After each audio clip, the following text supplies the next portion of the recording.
ہمارے ایک دوست تھے، ان کی بیٹی کی شادی تھی، تو میں کبھی نہیں جاتا ایسے موقعوں پر اس قسم کی جگہ پر، لیکن اس نے میری اتنی منت کی کہ میں شرمندہ ہی ہو گیا۔ میں نے کہا اچھا بھائی میں آ جاؤں گا، اور پھر اس نے مجھے تسلی دلائی کہ وہاں سارا الگ الگ ہے، عورتوں کا انتظام الگ ہے، مردوں کا الگ ہے، پی سی لاہور میں۔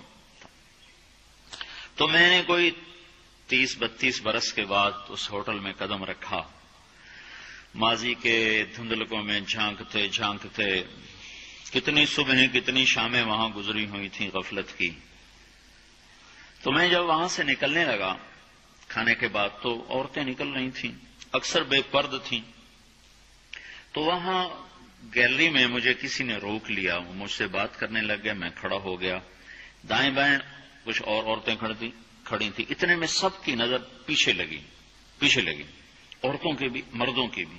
تو مجھے سمجھ میں نہیں آیا کہ یہ نظریں پیچھے کیوں اٹھ رہی۔ کیا دیکھا، میرے قریب سے ایک خاتون گزری جو سر سے لے کر پاؤں تک مکمل برقعے میں، ہاتھوں پہ بھی دستانے تھے اور پاؤں میں جرابیں تھیں، اور ایک بالکل سادہ سا برقع انہوں نے پہنا ہوا تھا۔ جب وہ گزری ہے تو ایک دم سناٹا چھا گیا، سارے عورتوں پر بھی سارے مردوں پر بھی۔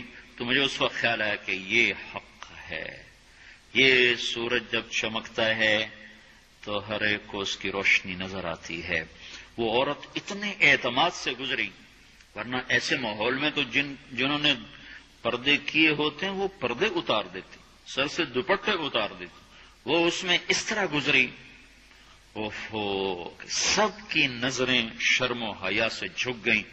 وہ عورتیں جن کے دوپٹے کہیں جا رہے تھے ان کی بھی نظریں شرم و حیا کی وجہ سے جھک گئیں۔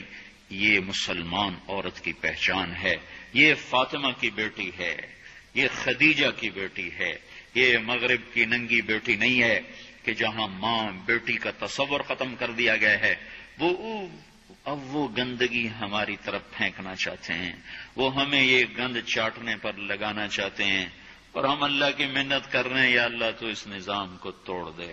ہماری تو بے بسی ہے، ہماری بیٹیوں کے سر سے دوپٹے اتر گئے، کپڑے مختصر ہو گئے، عجب حال ہے۔ حیا پتہ نہیں کہاں ہی روٹ کے چلا گیا، نظر ہی نہیں آتا۔